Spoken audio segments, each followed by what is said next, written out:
Example with chemical reaction. તો day to day લાઈફમાં ક્યાં કઈ કઈ જગ્યાએ કેમિકલ રિએક્શન થાય છે? તો ભાઈ ઘણી બધી જગ્યાએ થાય છે. જુઓ તમે, ફર્સ્ટ છે milk left at room temperature in a summer. કે સમરના ટાઈમમાં મિલ્કને તમે ઓપન રાખો, બરાબર, તો શું થાય બેટા? મિલ્ક કેવું થઈ જાય? ખાટું થઈ જાય ને, મતલબ બગડી જાય. કેવું થઈ જાય? બગડી જાય. બગડે કે ન બગડે? કેમ બગડે ભાઈ? રીઝન શું? Content lactose. મિલ્કની અંદર શું હોય બેટા? લેક્ટોઝ હોય, રાઈટ. અને જે બેક્ટેરિયા હોય મિલ્કની અંદર પ્રેઝન્ટ, એ લેક્ટોઝને શેમાં કન્વર્ટ કરે? લેક્ટિક એસિડમાં કન્વર્ટ કરી નાખે. એટલા માટે એનો ટેસ્ટ છે એ સોર થઈ જાય, મતલબ ખાટો થઈ જાય, બરાબર. દૂધ બગડી જાય. રીઝન શું? મિલ્કમાં શું હોય? લેક્ટોઝ. પછી બેક્ટેરિયા શું કરે? એ લેક્ટોઝને લેક્ટિક એસિડમાં કન્વર્ટ કરે, બરાબર. એટલા માટે એનો ટેસ્ટ ખાટો થઈ જાય, બરાબર. તો આવું શું કામ થયું?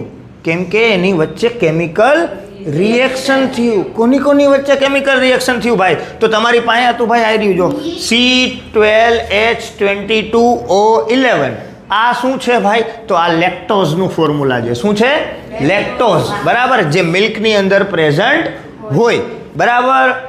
હવે એની અંદરના બેક્ટેરિયા, મિલ્કમાં પાણી પણ કન્ટેન હોય ને, એટલે મેં અહીંયા H2O લખ્યું છે, બરાબર. હવે એની અંદરના જે બેક્ટેરિયા છે એ આ લેક્ટોઝને કન્વર્ટ કરી નાખશે લેક્ટિક એસિડમાં. તો આ બની ગયું તમારું લેક્ટિક એસિડ, બરાબર. તો એક નવો સબસ્ટેન્સ ફોર્મ થયો, લેક્ટિક એસિડ, રાઈટ. એક અલગ જ સબસ્ટેન્સ બન્યું, બરાબર.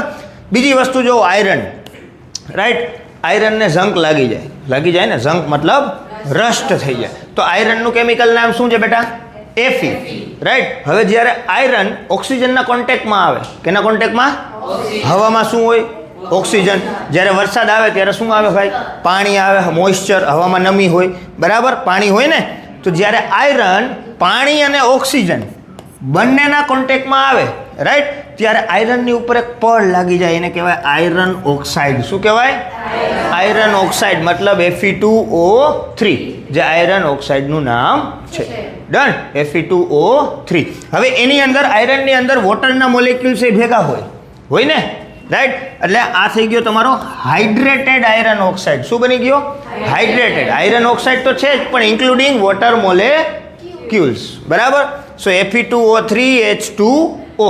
હવે ક્વેશ્ચન, સર આ X શું લખ્યો તમે? બરાબર. તો X શું છે? કે પાણીના મોલેક્યુલ્સ છે, રાઈટ. પાણીના મોલેક્યુલ્સ અલગ અલગ હોય, ફિક્સ ન હોય.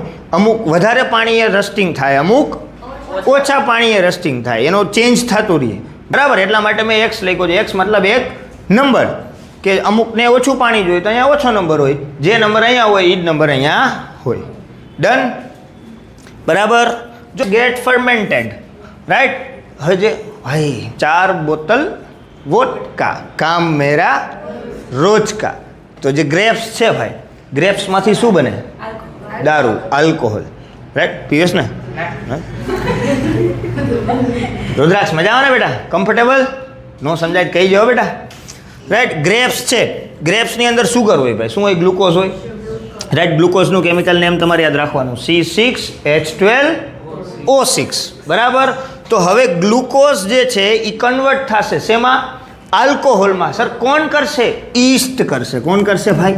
ઈસ્ટ, બરાબર. ઈસ્ટની મદદથી ગ્લુકોઝ ઇથેનોલ અને કાર્બન ડાયોક્સાઇડ બનાવશે.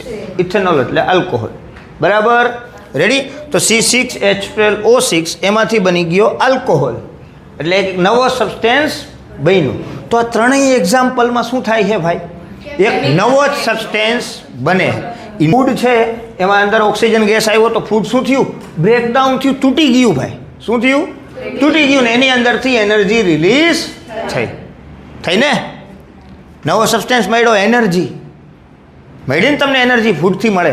ફૂડ જ્યારે બ્રેકડાઉન થાય, કોની મદદથી બ્રેકડાઉન થાય? ઓક્સિજનની મદદથી ફૂડ બ્રેકડાઉન થાય. તો સર ચલો, ફૂડ કુક થાય જ્યારે હીટ એને આપવામાં આવે. રસોઈ બનાવી, જે આપણે હીટ આપી ત્યારે ફૂડ શું બને? કુક થાય ને, નવો સબસ્ટેન્સ બની ગયો. તો શું થયું? કેમિકલ રિએક્શન, બરાબર. Food get digested in our body. Food આપણી બોડીમાં શું થાય? ડાયજેસ્ટ થાય, ત્યારે પણ શું થાય? Chemical reaction. જેમ મેં તમને કીધું કે ભાખરી ખાધી, અંદર બની ગયું જ્યુસ, રિએક્શન થયું ને, અમુકમાં પ્રોટીન નીકળ્યું, કાર્બોહાઈડ્રેટ નીકળ્યું, જે વસ્તુ હોય એની અંદરથી બધા સબસ્ટેન્સ એમાં બને, ડાયજેશન થાય ત્યારે બને ને. તો this are the example of chemical reaction. તમે જોયું કે બધા કેમિકલ રિએક્શનમાં શું બને છે? એક નવો સબસ્ટેન્સ ફોર્મ થાય છે, બરાબર. અને આ ચેન્જ મોસ્ટલી કેવા છે બેટા? ઇરિવર્સિબલ. મોસ્ટલી ઇરિવર્સિબલ હોય છે. હું એમ નથી કહેતો કે બધા ઇરિવર્સિબલ જ હોય. નવા સબસ્ટેન્સમાંથી તમે પાછો એ સબસ્ટેન્સ બનાવી શકો, પણ એમાં બહુ મગજમારી કરવી પડે. સમજાણું? બહુ મહેનત કરવી પડે ત્યારે એ સબસ્ટેન્સ પાછો મળે. એટલા માટે અહીંયા વર્ડ યુઝ કર્યો છે કે મોસ્ટલી. નથી કર્યો તો વાંધો નહીં, કરી નાખજો ભાઈ. Most of the changes are irreversible. બરાબર. The nature of the substance change. અને સબસ્ટેન્સનો આખો નેચર જ શું થઈ જશે? બદલી જશે. જોયું ને આપણે, ફિઝિકલ સ્ટેટ ચેન્જ થઈ ગયું. અમુક કેમિકલ રિએક્શનમાં કંઈક કલર ચેન્જ થઈ જશે, અમુકમાં કંઈક ગેસ નીકળવા માંડશે. મતલબ કંઈક ને કંઈક નવું નવું થશે, એનો આખો નેચર બદલી જશે. રાઈટ? જે એનો ઓરિજિનલ નેચર હતો એ નેચર રહેશે નહીં. તો સમજાઈ ગયું તમને આટલું? આ ડેઇલી લાઈફના એક્ઝામ્પલ છે. હજી ચેપ્ટર સ્ટાર્ટ નથી થયું.